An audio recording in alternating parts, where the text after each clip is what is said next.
여러분 안녕하십니까? 헬로티비 뉴스입니다. 22,907명. 설 연휴가 지나면서 코로나19 일일 확진자 수가 연일 최다 기록을 경신하고 있습니다. 오미크론이 확산되며 전문가들의 예측대로 이 신규 확진자는 10,000명대를 넘어 2만 명대가 됐는데요. PCR 검사도 한계치에 부딪히다 보니 선별진료소 검사 체계도 전면 개편됐는데요.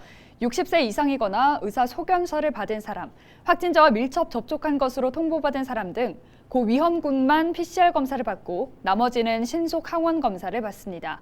여기서 양성이 나올 경우 PCR 검사를 하게 되죠. 네, 단기간에 코로나19 확진자가 급증하면서 보건소와 동네 병의원은 이 코로나19 대응 역할을 분담하게 됐습니다. 전국 400개에 가까운 호흡기 전담 클리닉에서도 코로나19 검사와 치료를 시작했고요. 지정 병원은 이제 순차적으로 늘어날 예정입니다. 가까운 병원이 어딘지는 건강보험심사평가원, 누리집 등 온라인에서 확인할 수 있습니다. 이젠 고위험군 환자만 24시간 관리 가능한 의료기관에 배정하고 상대적으로 위험도가 덜한 확진자는 재택치료로 관리를 받게 되는데요. 고위험군 진단과 치료에 집중하는 방역 체계가 효과를 보길 기대합니다. 헬로티비 뉴스 시작합니다. 전북 지역에 코로나19가 확산되면서 일일 확진자가 1,000명이 육박하고 있습니다. 전북 지역에서는 지난 2일 947명이 코로나19 확진 판정을 받았습니다. 오미크론 변이 대유행에 맞춰 3일부터 코로나19 검사 체계가 바뀌었습니다. 기존 PCR 검사는 고위험군에 집중하고 일반인은 신속 항원 검사를 먼저 진행합니다. 6일 지방선거 전북도지사 예비후보자에 김재선 노무현 대통령 정신계승연대 전북대표가 첫 등록했습니다. 전북도 교육감 선거에는 서거석 전 전북대 총장과 황호진 전 전북도 교육청 부교육감이 예비후보로 등록했습니다. 사랑의 온도탑 캠페인이 시작된 이후 전북 지역의 모금액 온도가 24년째 100도를 넘어섰습니다. 전북에서는 100억 8천만 원이 모여 137.1도를 기록했습니다.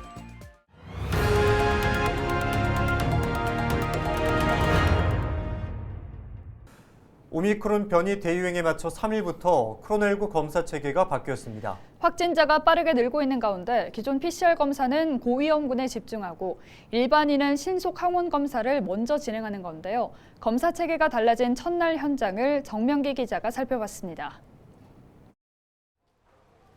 지난 설 연휴 기간 동안 200명이 넘는 코로나19 확진자가 나온 김제시. 확진자가 늘면서 진단검사 체계도 달라졌습니다. 기존의 PCR, 유전자 증폭 검사는 60살 이상 고령자와 밀접 접촉자 등 고위험군을 대상으로만 실시됩니다.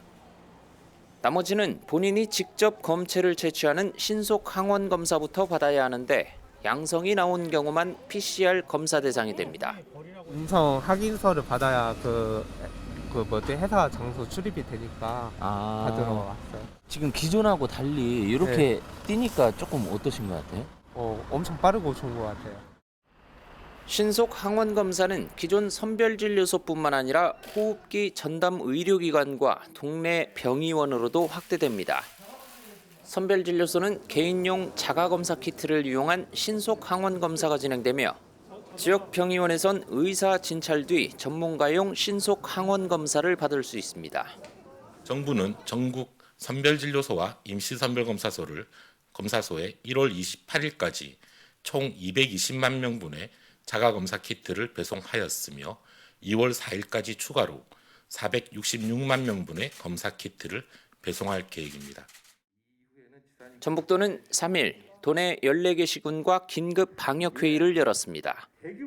도민을 대상으로 자가검사 키트 사용법을 알리고 오미크론 변이 치료에 참여하는 병의원에 대한 행정 지원도 늘릴 것을 주문했습니다. 또 집에서 치료가 어려운 시민을 위한 시군별 숙소 운영과 함께 재택치료 관리를 위한 의료기관 운영도 당부했습니다. 재택치료 키트 적시에 배송하는 방안, 그리고 치료 중 사망자가 발생하지 않도록 응급 이송 체계 등을 꼼꼼하게 점검해서 확실하게 준비를 해주시기를 다시 한번 부탁드립니다. 설 연휴 닷새 동안 2,000명이 넘는 확진자가 나온 전북. 하루 1,000명까지 확진자가 나올 수 있다는 전망이 나오면서 대비책 마련에 비상이 걸렸습니다. 헬로티비 뉴스 정명기입니다. 전북 지역에서 코로나19가 확산되면서 일일 확진자가 1,000명에 육박하고 있습니다. 전북 지역에서는 지난 2일 947명이 코로나19 확진 판정을 받았습니다. 지역별로는 전주 533명, 익산 119명, 김제 41명, 정읍 40명, 고창, 부안 각 32명 등입니다. 한편 감염 재생산 지수는 1.32를 기록했습니다. 지난 29일부터 전국적으로 코로나19 신속 항원 검사가 도입됐습니다. 선별 진료소를 방문하면 PCR 검사 대신 자가 진단 키트로 15분 이내에 감염 여부를 확인할 수 있는데요. 안수민 기자가 신속 항원 검사를 직접 받아봤습니다. 오미크론 확산으로 확진자가 급격하게 늘면서 이곳 선별진료소에는 코로나 검사를 받으려는 발길이 이른 아침부터 이어지고 있습니다.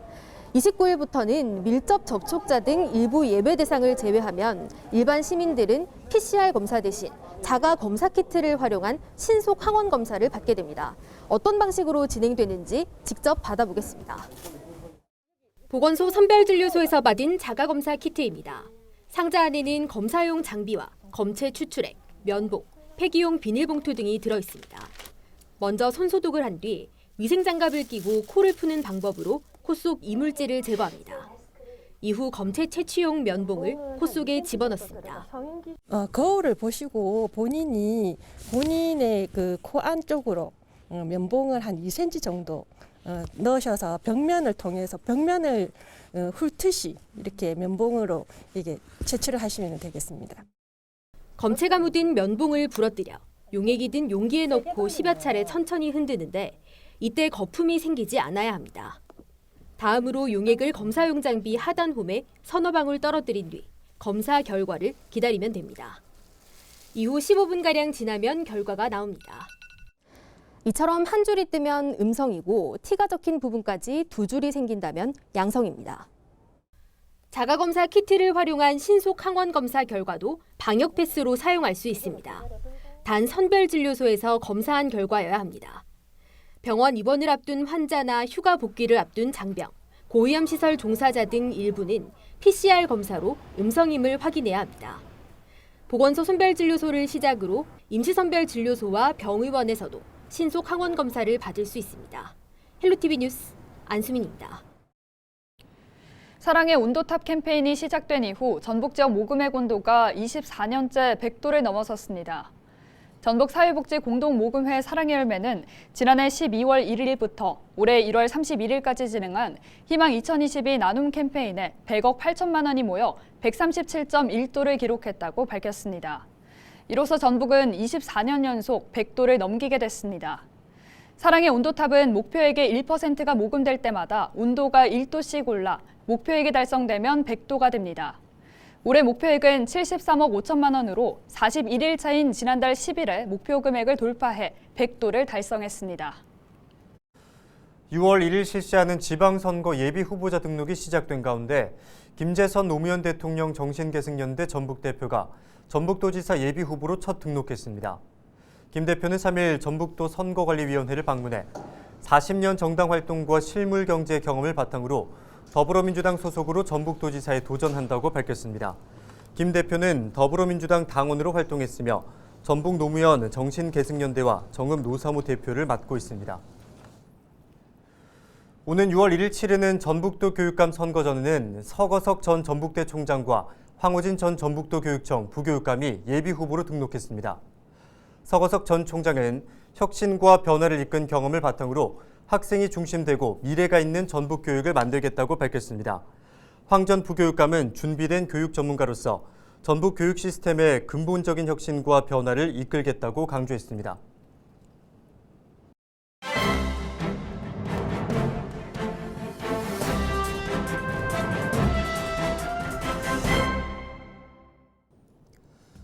전북일보 기사입니다.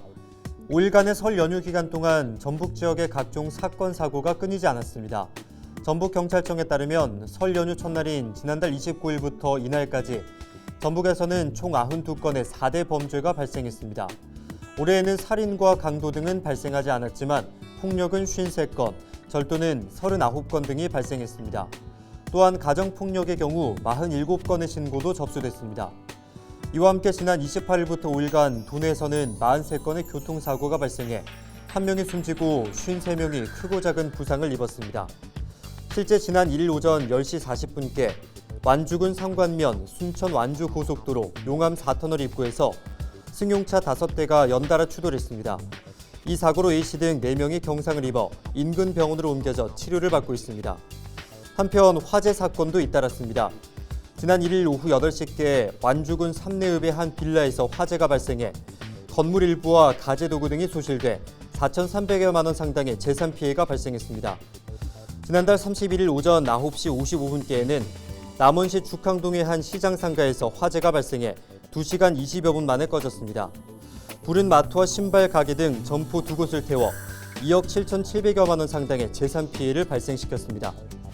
지금까지 신문브리핑이었습니다.